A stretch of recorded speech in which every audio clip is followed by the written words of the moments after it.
How's it going, guys? Episode 23 of Solo Self-Found Ruthless Forbidden Sanctum League. Yesterday I leveled this Blight Occultist, and today we get to take it into maps. The last thing I did yesterday was I threw on these gloves to get myself situated for maps. I need to get my steel skin in here. Got it qualityed up. I don't have a lot of resources to mess with sockets. Can you please? 4? Okay. Yeah, I don't even have fusings at all, so we'll have to mess with that more later. We have a couple of empty gem sockets. We'll get things worked out as we go. I did a little bit of planning in POB. I think this is what a level 90 tree for this build would look like.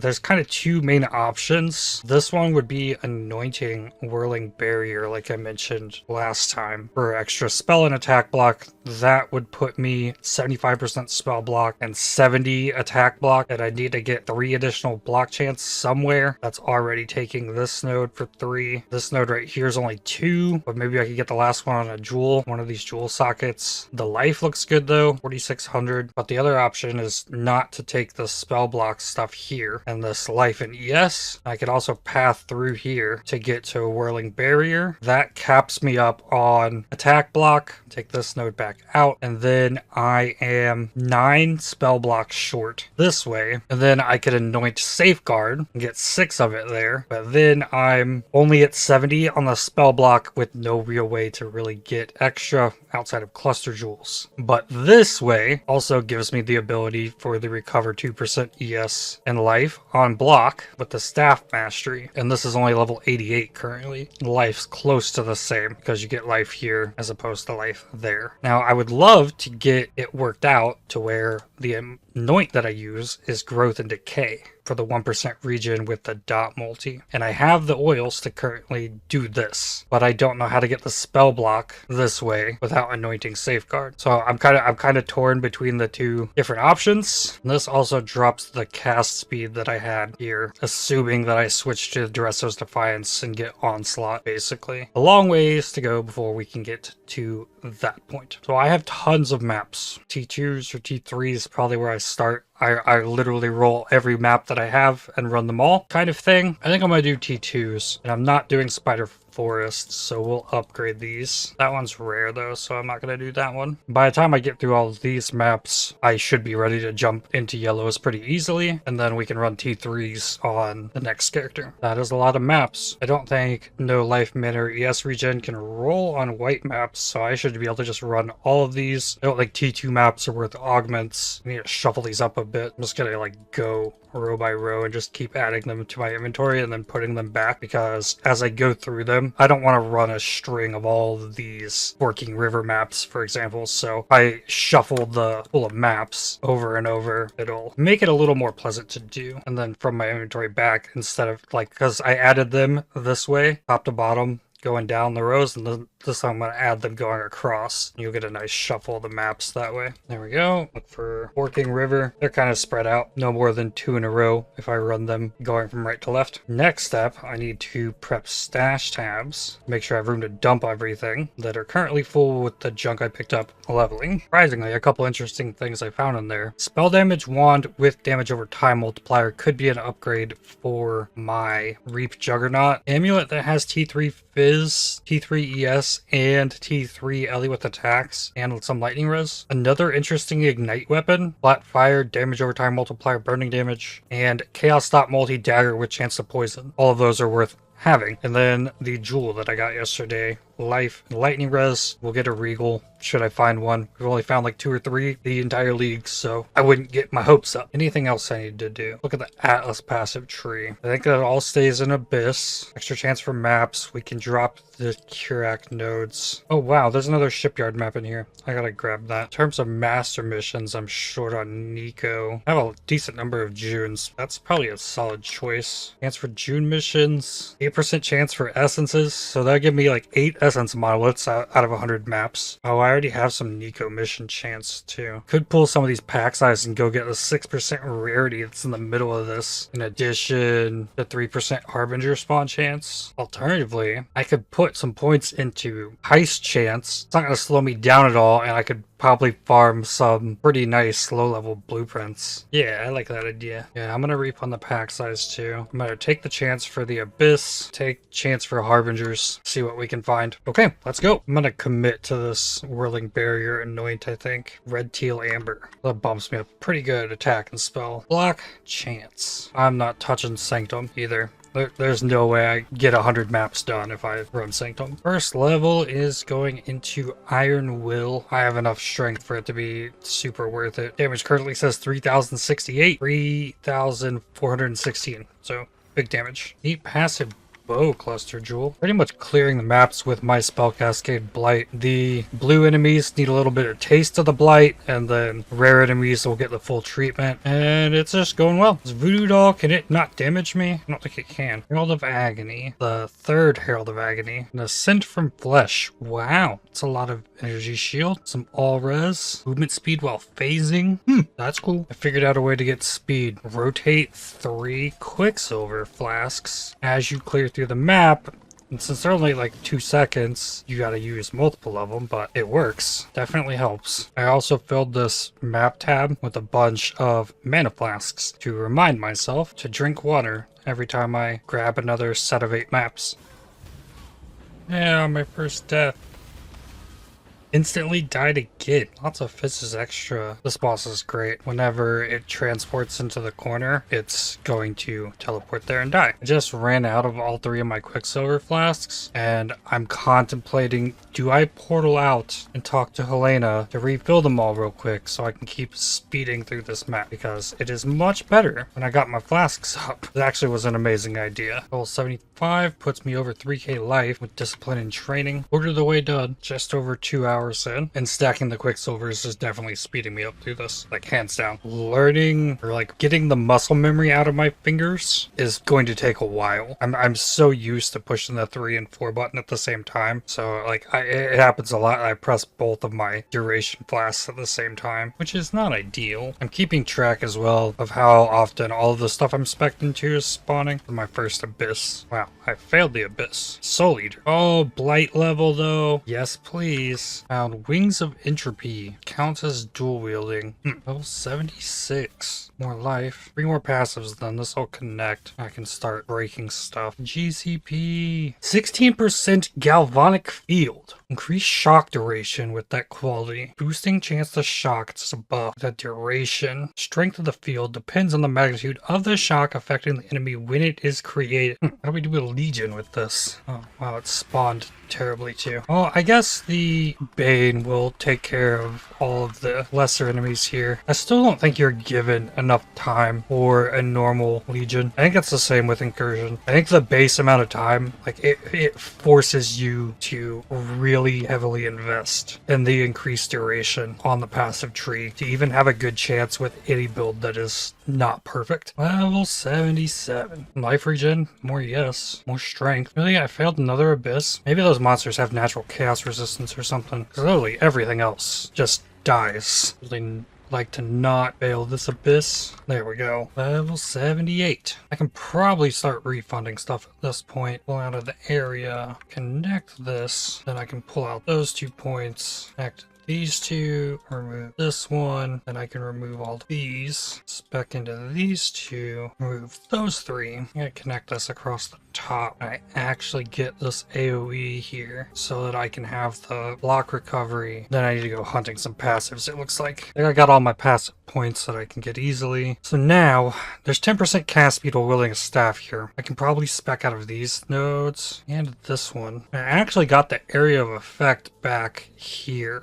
But we could use more area of effect. I think the jewel socket for this life and lightning res jewel I have. And 1 more point. Yes, now's the point we start working towards safeguard, or can take the 3% block, jump that up to 70. There's also a bunch of life right here. I don't think these gloves are going anywhere. So let's hit this with a Eker. Fire damage leeches life. Well, we knew better than that. Chance to poison on hit. Magnificent. 2 additional sockets. Come on. No. 12% power charge on crit. What we got here? Time class. Unaffected by temp chains. Damage recoup as life and mana. Reduced skill effect duration though. Level 79. Must start getting this life now. The Gem Cutter Strongbox. It showed up. Oh my god. Like, how much do we invest in this? Because to my knowledge, it's the only way to get Vol gems outside of using Vol orbs on them. That's how I got the Vol Blight to begin with, was from the only other Gem Cutters box I've seen. Only contains support gems, 3 additional items. That, I gotta go with that though. Support gems are the bigger issue. Let's go. Oh!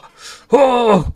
Nightblade, 2 Trinities, 2 Mirage Arch. Oh, they get double. 2 Nightblades, 2 life gain on hits. Ooh, hoo, hoo. Look at that. Nightblade's really good. Awesome. My first metamorph on the character is probably going to be the exact same. Just keep stacking it. If this fight lasts 15 seconds, the enemy will be taking double damage at that point from Wither. Wouldn't be the worst idea to put the Temporal Rift on this character, since I'm moving so much faster. Get myself into some more precarious situations. And that's just a quick button press and out. Oh, buff of Temporal Rift makes you unaffected by temp chains. Cool. Yay, another life tap. Always good to have more of those. Immolate support. That one's new. That's fire damage against burning enemies. Another brutality. Jaws of Agony. Grants level 25 bear trap. Chance to gain power charge. Trap throwing. Cool. Ooh. Oh, this is interesting. Rebuke of the Vol. This might be my new Cyclone weapon. I rolled decent attack speed. I rolled like middle of the road on the damage. Very cool. It has way slower attack speed, but it'll open up the avenue for much larger single hits. Yay, a jewel. Lightning damage to attacks, fist to claw attacks, lightning to claw attacks, armor if you haven't killed recently. 4 module. Level 80. Yay, Blight's leveling. 4876. 50. Okay, I guess that mattered on the power chargers maybe? Or the arcane surge, so 5626. Decent damage increase there. For stack. Ooh, innervate. That's useful. Oh, another Gem Cutter Strongbox. What do we have? Summon skeletons. I think I take a scour. Alk. Chaos. Alk. Vol Gem. 58 quant. Sure. Vol Righteous Fire and Infernal Legions. Vol Righteous Fire's not bad. Oh, I forgot all about this. I haven't been leveling the Arctic Armor because I had one that was already leveled. Ooh, a chisel. I think I have to take a chisel out of here. And of course, this scouring showed up on the reroll. Fantastic. What we got here? Hero's Mirage lets you fire additional projectile or chain, depending on where it is. It's a nice early Frostblades weapon with the additional chain. Yay, another steel skin. Temporal Rift definitely has its upsides, like the Forking River map, where there's always like a pack of enemies way back here. Pop them, and we warp back. Level 81, still in T2 maps. Yay. Bane level up is huge. So that's most of my map clear. Essence Train level up. One of the biggest reasons to be grinded in these lower tier maps. Get them gym levels. A Cruelty. Ooh, an Ember. Now what do I use this on? Helmet or gloves? Gloves can give me dot multi. We got Herald of Thunder buff effect. Melee Splash. That's cool. Debian's Dirge. Pretty mid-rolled. I got an Araku Tiki. That'll be nice. Leveling next character. Oh, Hatred. That's huge. Another Ember. Oh, let's throw something on the helmet. Minions have movement speed. Okay. All right, 100 maps down. Still got 2 more rolled, but stopping here just to kind of look at what spawned for me. Looking in here, maps have 325% increased chance to contain Abyss, 8% chance at a Harbinger, 14% chance for Strongbox, 8% chance for Essence. Oh, and there's the last thing. 225% increased chance to contain Smuggler's Cache. So compared to Abyss, I have 100% increased chance over Heist to have an Abyss. So what we got out of 100 maps, I would have expected 8 essences with an 8% chance. I got 8. I got 4 Abysses. I got 7 Heist caches. I got 18 strong boxes on the 14% chance. But we also know strong boxes naturally have a chance to show up. And then Harbingers, I spawned 10 where I would have expected 8. The really strange thing is the 4 Abysses. I mean, last time I played on my Cyclone character, I think I got into 5 Abyssal Depths in the same day. So only getting 4 Abysses out of 100 maps with the investment. Feels strange, but that is what happened there. The map drops. I got 30 T1 maps, 46 T2 maps, 46 T3 maps, and 1 T4 map. 123 maps dropped in total. 47 went higher with a 58% chance, I think, chance for maps to drop a tier higher. But that's also like why I have to grind so many maps. That's why I did all these T2s, because we did get some that went up as T3s, and then we'll eventually on the next character I'll probably start with the T3s and then slowly like push the map pool upwards. Right now I only have 25 T5 maps. We can start pushing it up. We almost have a Harbinger orb, 5 horizons so far, and I've gotten a few essences. Nothing super spectacular, but those are like alks I could throw onto something. I really don't know what is up with the abyss spawns though. I should have had way more of those. I had this, like, I didn't keep track of all the other content, but like I had 2 or 3 expeditions, I had 2 breaches, only 1 blight, 2 or 3 rituals, 1 metamorph, like 4 delirium mirrors, 2 sacred groves. Like, I should have gotten way more because I got 7 heists. I don't know where my abysses went, but I also want to finish off this level, so let's throw in like a T9 map and see what the jump up does here. Hopefully it doesn't destroy me too badly. Got a lot of master missions as well, up to 10 on the Kirak. Quicksilver flask, rotation. Took a bit to get used to, but I kind of just have it figured out. For the most part, things are still dying. You gotta get the Bane off. Coating enemies and the curses is kind of important. Yeah, I have to go back to giving the magic enemies a little bit of a taste of the Blight. So I think like 2 more gem levels and I'll probably be able to clear T16 maps about at the speed that I can clear this T9. I'd probably like throw on real flasks and stuff. That's also why I've just been focusing on speccing defense, because I got all the damage I needed early. We got decent AoE. The coverage on the Bane with the spell cascade is crazy. Biggest reason I haven't switched out of this 5-link chest. Alright, and here's our boss. And the longer I stay here, if I'm in this fight for 15 seconds, I will have capped the enemy on wither stacks.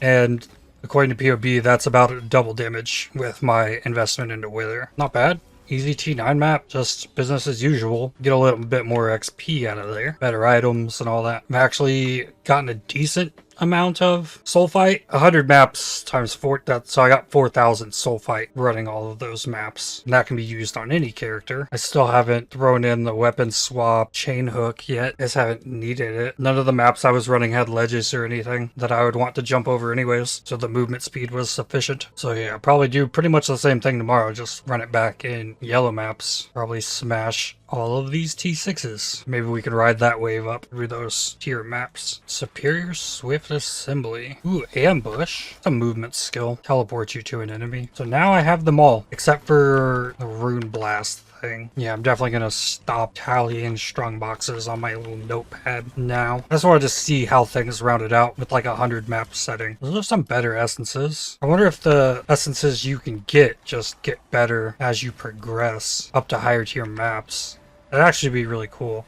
There's a lot of things this build does just way better than a lot of other builds. The mod that spawns all the little chaos crystals that explode when the enemy dies, I don't hit the enemy, so those don't spawn, other than with the Essence Train. The Essence Train will hit the enemy, but the Blight and the Bane don't. Corrupting Blood, magic packs, I don't get Corrupted Blood unless they hit me, because I don't hit them. The Molten Shell, cycling damage reduction, both of those seem okay. The Lightning Mirage, I'm not hitting the enemy, so those aren't spawning. Lots of really fun stuff. There's only like 1 mod that's really bad, and that's the chaos damage, or chaos and wither resistance. And even those I haven't had much of a problem with so far. Bane will also destroy any pots it hits in its crazy AoE. Level 82. This gets me tireless. Another 10% life, getting close to 4k. 2 levels away from my Jug and my Siege Ballista Deadeye already. So happy about that. Actually made a lot of progress today. And if I can keep this character alive, we should make lots more progress next time. Alright, well, I have 6 tabs of stuff to identify from my T2 maps. So I pulled 49 jewelers and 57 chromes from that. Still not a ton to work with, but something. It's almost not even worth worth looking at this stuff from low tier white maps because it just is bad. Got a +1 lightning skill gems, cold dot multi wand, it's going away. +2 fire with chaos dot multi, also kind of sad. And then we got a wand with spell damage, cold dot multi, a wand with spell damage, fizz dot multi, and lightning damage and lightning to spells. That one's kind of strange. A shield with cold damage, life avoid ailments, a ring with 70 life and like nothing else, a ring with 67 life with some strength and a little bit of res. Pair of gloves with triple T67 resists with some life and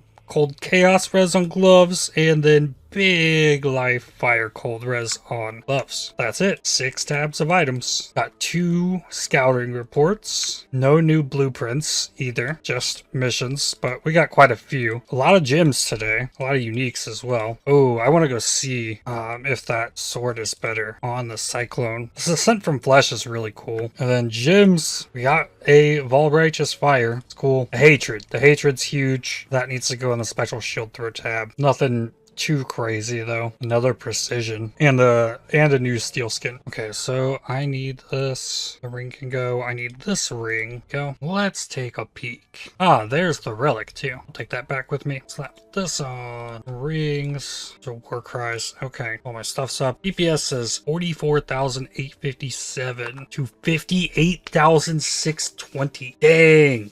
That's like 30% more damage. And it's gonna have way less attack speed. Oh, I'm losing a lot of accuracy here too. No, I'm not. This has accuracy on it too. Get that. This isn't even quality. Awesome find. Took all 4 of my fusings to get this 3 linked. Sad. If I'm not gonna use the chain hook, I should put it there. Oh, I lost chaos res, which sucks. Offensive. Chance to hit 97%, 89 there. Not an easy fix. And this ring even has accuracy on it. I guess if I really need to, I could drop the blood and sand probably for precision and then make it work. But you know what? Let's see. Let's hit the shipyard map. Auk. Monster life, monster damage, fizz cold. Vol says cannot leech. So I can't do this. Actually, because I have to have the mana leech. Okay then. We'll do that on the Blight character at some point. I mean, I guess give me a T9 map. So I guess the big thing is we found all the flat damage that we needed to help scale the replica abyssus in the sword. That's the real thing, I think. We're gonna get bigger freezes off on stuff too, probably. Okay, here's the real test. Totem, onslaught, banner, flasks, boss dead. Yeah. It's not gonna help this character survive at all, but it does more damage now. Cool, that's it. I will update the POB in the video description for this build as well. But I think that's all I got for today. I'd like to thank you for watching. If you enjoyed this video, definitely hit the like button as it really helps the channel out a lot. Subscribe to make sure you don't miss more videos from me. If you'd like to help support my channel, please consider using the super thanks to the heart icon just below the video or by joining to become a member. And I'll see you on the next one. Cheers.